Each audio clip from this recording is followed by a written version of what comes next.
wabarakatuh. Perkenalkan, nama saya Rizka Juhadi Pratiwi dengan NIM J1A1222292 dari kelas K3B Fakultas Kesehatan Masyarakat Universitas Halu Oleo.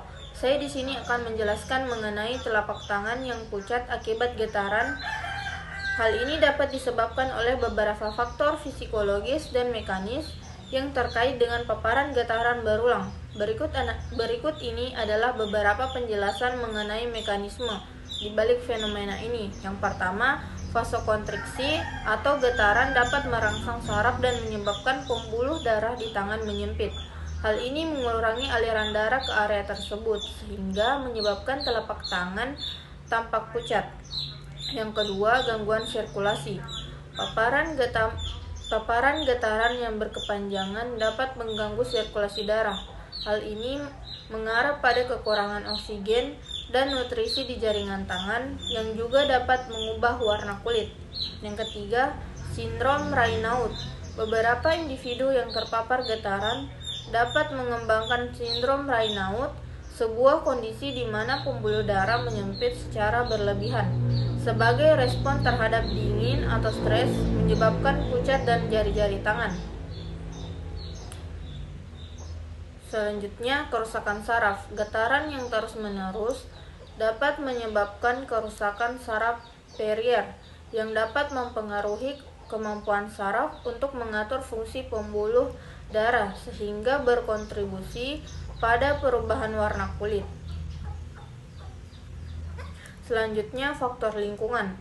Suhu dingin juga dapat memperburuk efek getaran karena dapat meningkatkan resiko vasokonstruksi. Dengan memahami mekanisme ini, penting untuk mengambil langkah-langkah pencegahan bagi mereka yang bekerja dengan alat yang menghasilkan getaran, seperti menggunakan alat pelindung atau mengatur waktu paparan. Adapun langkah pencegahan, pelatihan, dan kesadaran. Pekerja harus dilatih untuk memahami resiko terkait dengan getaran dan cara mengurangi paparan. Kemudian, peralatan pelindung. Menggunakan alat pelindung seperti sarung tangan. Getaran dapat mengurangi dampak getaran pada tangan. Pengaturan waktu kerja. Pengaturan waktu kerja dan istirahat untuk mengurangi durasi paparan getaran. Saya akan menjelaskan mengenai gambar yang menunjukkan rute penyerapan, distribusi, dan ekskresi zat beracun dalam tubuh manusia melalui berbagai jalur yang melibatkan organ tubuh dan cairan biologis. Yang pertama itu, rute penyerapan.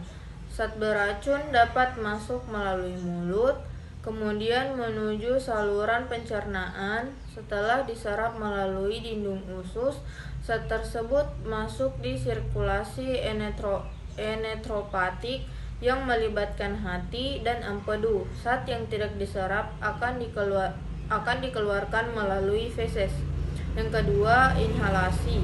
Zat beracun dapat dihirup melalui hidung atau mulut, masuk ke paru-paru, kemudian diserap ke dalam darah dan getah bening. Yang ketiga, penyerapan kulit.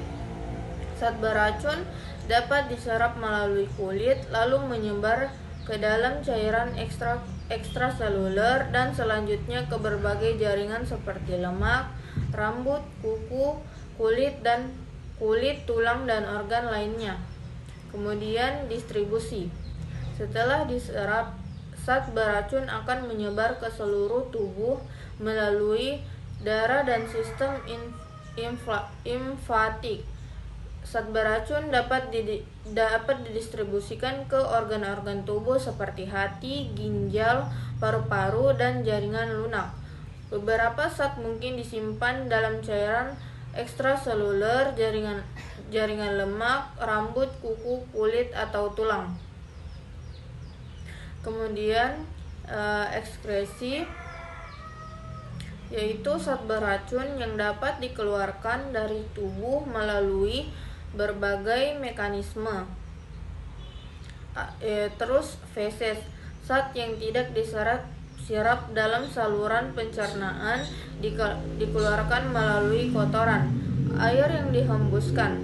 Zat beracun yang mencapai paru-paru dapat diekskresikan melalui udara yang kita keluarkan. Kemudian urin. Ginjal akan menyaring zat beracun dari darah dan mengeluarkannya melalui urin. Selanjutnya, keringat, ASI, air mata, air liur. Zat beracun juga dapat dikeluarkan melalui ekskresi kelenjar seperti kelenjar keringat, payudara, air liur, dan air mata.